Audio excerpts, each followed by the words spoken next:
කෘෂිකර්මාන්ත සංචාරක සහ අපනයන ශේත්‍රයේ නව යුගයක ඇරමුම AHC Group. කාබනික පොර නිෂ්පාදනය, කුරුඳු ගම්මිරිස් එළවලු සහ පළතුරු වාණිජ වගාව ඇතුළුව එම නිෂ්පාදන ඉහළ පිලක් සහ ගුණාත්මක භාවය සමගින් අපනයනය කිරීම. කෘෂි සංචාරක සංකල්පය හඳුන්වා දෙමින් දේශීය මෙන්ම විදේශීය සංචාරයන් සිදු කිරීම. අපනයන ශේත්‍රය වැඩි කිරීමට උසස්ම වැඩපිළිවෙලක් සමගින් තිරසාර අනාගතයක විශ්වාසනීය ඇරමුම AHC Group. ලංකාවේ ආර්ථිකය පිළිබඳව කතා කරනකොට කෘෂිකර්මාන්තය, සංචාරක ව්‍යාපාරය, අපනයනය මේ ක්ෂේත්‍ර ලොකු දායකත්වයක් ලබා දෙනවා වගේම ආර්ථිකයට දායකත්වය ලබා දෙන ලොකු ඉඩක් තියෙන ක්ෂේත්‍ර හැටියට වර්තමානයේ හඳුනාගෙන තියෙනවා. අපනයනය, කෘෂිකර්මාන්තය, සංචාරක ව්‍යාපාර.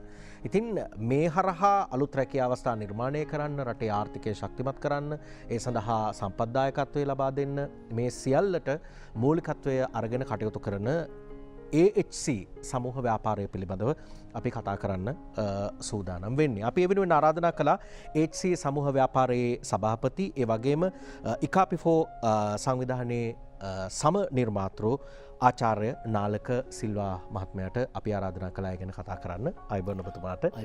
ඒ වගේම මේ ලෝඒෂියා සහ ඉකාපිෆෝ කමිටුවල සංවිධානවල තොරතුරු සහ සංනිවේදන සභාපති විදිහට කටයුතු කරන නීතිඥ ආචාර්ය සුනිල් අබේරත්න මහත්මයාටත් අපි ආරාධනා කළා. ආයුබෝවන් ඔබතුමාට.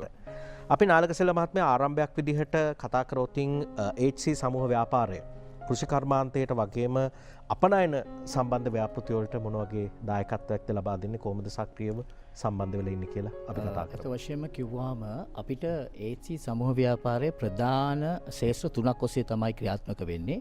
එහිදී කෘෂිකර්මාන්තය, ඒ වගේම සංචාරක කර්මාන්තය සහ අපනයනය.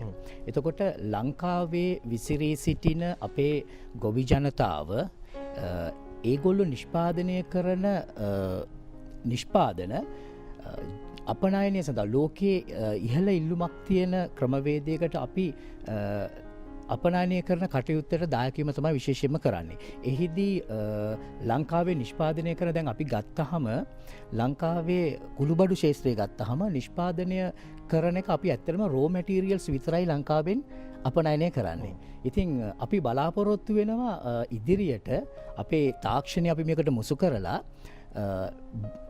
value add product අපිට ලෝකෙට හඳුන්වා දීලා made in ශ්‍රී ලංකා කියන අපේ ශ්‍රී ලාංකීය නාමය යටතේ අපිට ලෝකයට අලුත් නිපැයුම් ප්‍රමාණයක් අපි අරගෙන යන්න AC සමූහ ව්‍යාපාර විතර අපි බලාපොරොත්තු වෙනවා. ඒ අරමුණින් ඉදිරියට වැඩ කරද්දී තාක්ෂණය, තොරතුරු තාක්ෂණය, එතකොට කෘත්‍රිම බුද්ධිය මේ දේවල් මේ ව්‍යාපාරවලට පාවිච්චි කරන්නේ කොහොමද කියලාත් අපි කතා කරනවානේ. ආචාර්ය සුනිල් අබේරත්න මහත්මයා, දැන් අපි මේ සංවිධානයක් හැඳින්වුවා ඉකාපිෆෝ සංවිධානය කියලා. මේ සංවිධානය කියන්නේ මොකක්ද කියලාත් අපි පැහැදිලි කිරීමක් කරලා ඉවද? විශේෂයෙන්ම මේ සංවිධානයේ පිහිටුලා තියෙන්නේ අපේ රටේ තියෙන කෘෂිකර්මාන්තය තාක්ෂණික අතින් දියුණු කිරීම සඳහා ජාත්‍යන්තර සම්බන්ධතාවය පවත්වාගෙන ජාත්‍යන්තර සහයෝගය ලබාගෙන එයාගේ විශේෂයෙන්ම තාක්ෂණය අපේ රට හඳුන්ලා දීලා තවදුරටත් සම්ප්‍රදායික ගොවිතැනින් බැහැර වෙලා අපිට විශේෂයෙන්ම ඊළඟ પરම්පරාව තාක්ෂණයෙන් හෙබි ගොවි පරපුරක් අපේ රටේ ඇති කිරීමටයි ඔවුන් භූමියෙන් ඉවත් වෙලා බොහෝ විට තාක්ෂණය මගින් අපේ රටේ තියෙන සීමිත සම්පත් ප්‍රමාණය, සීමිත ඉඩම් ප්‍රමාණයක් තිබෙන්නේ. ජනගහනය වැඩි වෙන වේගයට ඉඩම් ප්‍රමාණය වැඩි වෙන්නේ නැහැ. ඒ නිසා කෘෂිකාර්මික රටක් විදිහට අපිට නව තාක්ෂණය ඔස්සේ විශේෂයෙන්ම AI තාක්ෂණය සහ අනිකුත් තාක්ෂණ අදාළ කරගෙන කෘෂිකර්මය දියුණු කිරීම තමයි අපේ පරමාර්ථය වෙන්නේ. ඒ අනුව තමයි අපි මේ පදනම පිහිටුවේ. ඔව්.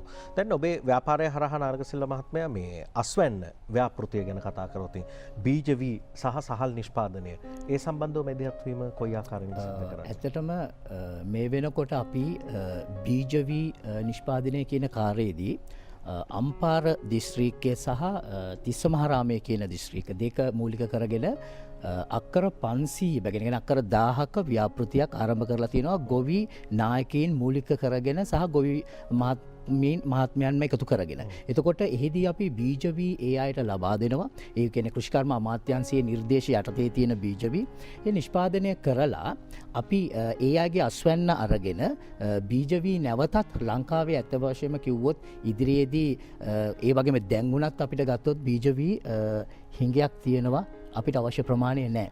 ඉතින් අපි බීජවී නිෂ්පාදනය කරන කෘෂිකර්ම අමාත්‍යාංශය යටතේ තමයි මූලිකම වශයෙන්.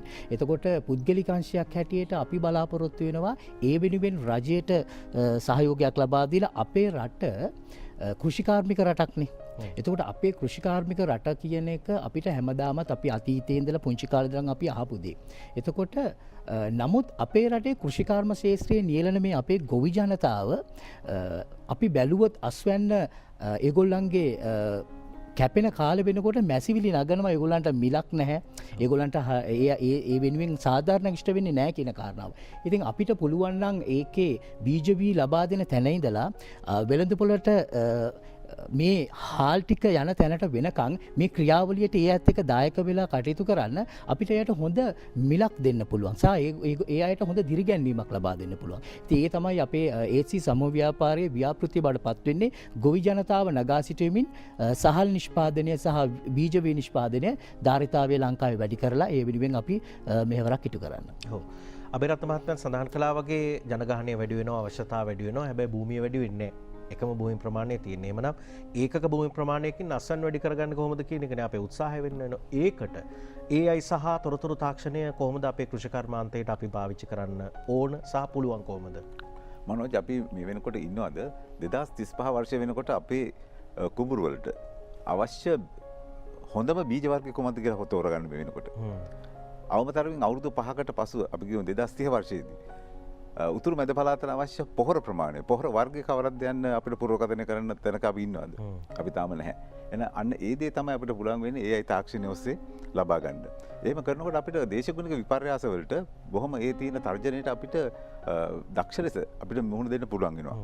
අපේ ගොවි ජනතාව යම්කිසි බීජයක් වපුරලා යම්කිසි දේශගුණික විපර්යාසයක් අනුව කන්නයක් අවසානයේ හිස් අතින් යන ගොවි ජනතාවක් වෙන්න බෑ. ඒ තැනට අපි දැන් තිත තියන්න ඕනේ. අනිත් රටවල තිබෙන ඒ තාක්ෂණය දියුණු අදාළ කරගන්න ආකාරය බලලා අපි ඒ අනුව කටයුතු කරලා අපි විශේෂයෙන්ම උපරිම විදිහට තිබෙන ඉඩම් ප්‍රමාණයෙන් කාර්යක්ෂම ලෙස උපරිම අස්වැන්නක් ලබා ගන්න කොහොම තැනට එන්න ඕනේ. අනිත් දේ තමයි ගබඩාකරණය. අද බැලුවොත් උදාහරණයක් ගන්න අඹ සාමාන්‍යයෙන් අපිට පුළුවන් වෙන වෙළඳ පොලේ දකින්න මැයි මාසෙ සහ දෙසැම්බර් මාසෙ. ඉතුරු මාසවල අපිට තියෙන අපේ රටේ තියෙන අඹ වර්ග හොයාගන්න හරි අමාරුයි. තියෙනවා විශේෂයෙන්ම දෙමුන් කරපු කෘත්‍රිම වශයෙන් හදපු ඒවා තියෙනවා.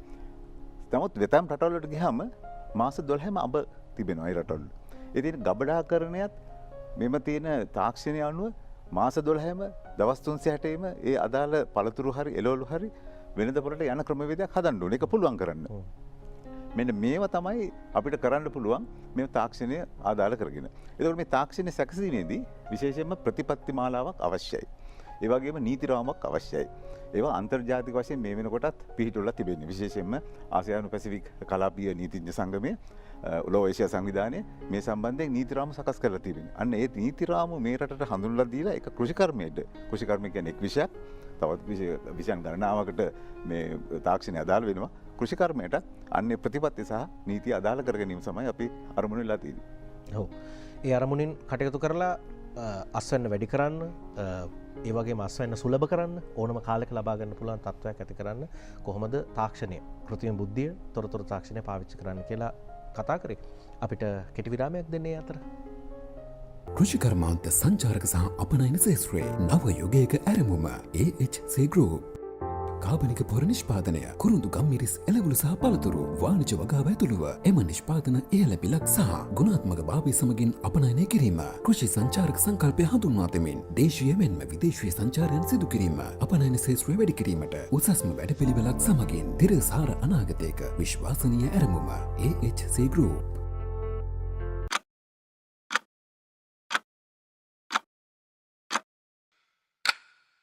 ඇගේ කතාව ලියන්න, ඇයට ඉඩහරින්න. හොඳයි, නාලකසිල්ල මහත්මයා සඳහන් කළා කෘෂිකර්මාන්තය අපනයනය ඒ වගේ ක්ෂේත්‍ර සංචාරක ක්ෂේත්‍රවල වැඩ කරනවා කියලා. සංචාරක ව්‍යාපෘතිය යටතේ HC සමූහ ව්‍යාපාරයේ දායකත්වය එම නැත්නම් සේවා සපයන්නේ මොන ආකාරයටද? සංචාරක ශේෂත්‍රය ගත්තහම අපේ ඒසි සමූහ ව්‍යාපාරය ඇතුළේ තියෙන අයිටුව ලංකා ට්‍රවල් සැන්ටුවස් පුද්ගලික සමාගම තමයි ක්‍රියාත්මක වෙන්නේ. එහිදී ලංකාවට ලෝකයේ විසිරී සිටින සංචාරකයන් ලංකාවට ගෙන්වා ගැනීම සහ ඒ අයට සේවා සහ පහසුකම් ලබාදීම මූලික වශයෙන් සිදු කෙරෙනවා. ඒත් එක්කම ලංකාවේ ඉන්න දේශීය සංචාරකයන් ඒ කියන්නේ විදේශීය රටවල්වල විශේෂයෙන්ම ගත්තහම ආගමික සිද්ධස්ථාන වන්දනා කරන කණ්ඩායම් වලට අපි සේවාවන් සහ පහසුකම් ලබා දෙනවා. විශේෂයෙන් දඹදිව වන්දනාව සහ අනිකුත් විශේෂ රටවල් ගණනාවකට ඒක තමයි ප්‍රධාන වශයෙන් කෙරෙන්නේ. ඊට අමතරව මම කෘෂි කර්මාන්තය සහ සංචාරක කර්මාන්තය ඒ දෙක එකට එකතු කරපු කන්සෙප්ට් එකක් නිර්මාණය කළා ඇග්‍රෝ ටුවරිසම් කියන කන්සෙප්ට් එක. එතකොට මේ ඇග්‍රෝ ටුවරිසම් කියන සංකල්පයේ යටතේ ලංකාව කෘෂිකාර්මික රටක්. ඉතින් අපි කෘෂිකර්මාන්තය පදනම් කරගෙන තමයි අපි ආර්ථිකය නිර්මාණය වෙන්නේ. ඒ වගේම සංචාරක කර්මාන්තය කියන්නේ ලංකාවේ ප්‍රධාන ආදායම් මාර්ගයක්. ඉතින් මේ දෙක එකට එකතු වෙන්න අපිට එකතු කරන්න පුළුවන් නම් ලංකාවේ ලොකු පිරිසකට අපිට රැකියා අවස්ථා ලබා දෙන්න පුළුවන්. ආර්ථිකයේ ඒගොල්ලන්ට ඒ දේවල් ගලාගෙන යන ක්‍රමවේදයන් හඳුන්වලා දෙන්න පුළුවන්. ඒ නිසා මම විශේෂයෙන්ම දැනට ආරම්භ කරලා තියෙනවා රිවර්ස්ටන් ප්‍රදේශයේ එකෝ රිසෝට් සංකල්පය යටතේ නිර්මාණය කරගෙන යනවා. සියලු පහසුකම් වලින් සමන්විත එකෝ රිසෝට් එකක්. ඒ කියන්නේ මෙඩිටේෂන්, යෝගා, ඒ කියන්නේ වෙල්නස් සෙන්ටර් එකක්. මේ සියලුම දේවල් වලින් සමන්විත යුරෝපයේ, ඒ කියන්නේ බටහිර ලෝකයේ සිටින සංචාරකයන්ට ඇවිල්ලා ඒ අය නතර වෙලා ෆාම් ටු ටේබල් කියන කන්සෙප්ට් එක යටතේ අය ආහාර නිෂ්පාදනය කරන අපිම නිෂ්පාදනය කරන ආහාර සපයාගෙන ඒ කටයුතු කරගෙන එතන නතර වෙලා රිලැක්සිං, ඒ කියන්නේ රිලැක්ස් වෙන්න ඒගොල්ලන්ට ඒ සුව පහසුවේ ස්ථානයේ විඳින්න අවශ්‍ය කරන වැඩපිළිවෙල මූලික අධීර වශයෙන් මම රිවර්ස්ටන් ප්‍රදේශයේ තමයි ආරම්භ කරලා තියෙන්නේ. ඊට අමතරව බලාපොරොත්තු වෙනවා ලංකාවේ සෑම ප්‍රදේශයකම සංචාරක ශාස්ත්‍රය සඳහා තිබෙන සෑම ප්‍රදේශයකම මේ සංකල්පය අරගෙන යන්න. ඔව්. ඒත් එක්කම අබේරත්න මහත්මයා මේ ඔබතුමා කතා කරපු ක්ෂේත්‍රයේ තොරතුරු තාක්ෂණය, කෘත්‍රිම බුද්ධිය, AI වගේ දේවල් රටකට කොච්චර වැදගත් වෙනවද කෘෂිකර්මාන්ත ක්ෂේත්‍රයට භාවිතා කිරීම, ඒ සඳහා යොමු කිරීම ලංකාව වගේ රටකට කොච්චර දුරට වැදගත් වෙනවද? විශේෂයෙන්ම මනෝජ් අපිට පෙනියනවා අපේ තිබෙන කෘෂිකාර්මික ක්ෂේත්‍රවලින් ගොඩක් වෙලාවට අපේ ඉදිරි පරම්පරාව එයින් පිටපන් වෙන දෙයක් අපිට ප්‍රවණතාවයක් පේනවා. ඒකට හේතු ගණනාවක් තිබෙනවා. මොකද ඕනම කෙනෙක් කැමති යම්කිසි කෙනෙක් මහන්සියලා වැඩ කරපුවාන් පස්සේ මාසයේ අවසානයේ හරි එහෙම නැත්නම් සතිය අවසානයේ හරි ඔහුට සරිලන ආදායමක් තියෙන්න ඕනේ. ඒ ආදායම් තත්ත්වය අඩු වෙනවා නම් අපිට බල කරන්න බෑ යම්කිසි කණ්ඩායමකට අනිවාර්යයෙන්ම මේ ක්ෂේත්‍රයේ ඉන්නේ කියලා. අන්න එතෙන්දි තමයි අපිට මේ අවශ්‍ය වෙන්නේ අලුත් තාක්ෂණය අනුව කොහොමද කෘෂිකර්මාන්තයට වැඩි ප්‍රවණතාවයක් අනුව කොහොමද ජනතාව යොමු කරන්න කියන එක. යොමු කරන්න නම් කාර්යක්ෂතාවයෙන් යුක්ත වැඩි අස්වැන්නක් සහ රටට ඔබින අස්වැන්නක්. ඒ කියන්නේ සනීපාරක්ෂක අතිනුත් බලපුවාම, පෝෂණය අතින් බලපුවාම ඒ ජනතාවට අවශ්‍ය ආහාර පාන ලබා දෙන ක්‍රමවේදයක් ඇති වෙන්න ඕනේ. මෙන්න මෙතෙන්දි තමයි ඔය තාක්ෂණය ඔස්සේ යම්කිසි ගවේෂණ කරලා අපිට ඒ කටයුතු කරන්න පුළුවන්. අපේ රටට ආවේනික කෘෂිකර්මාන්තයක් තිබෙනවා.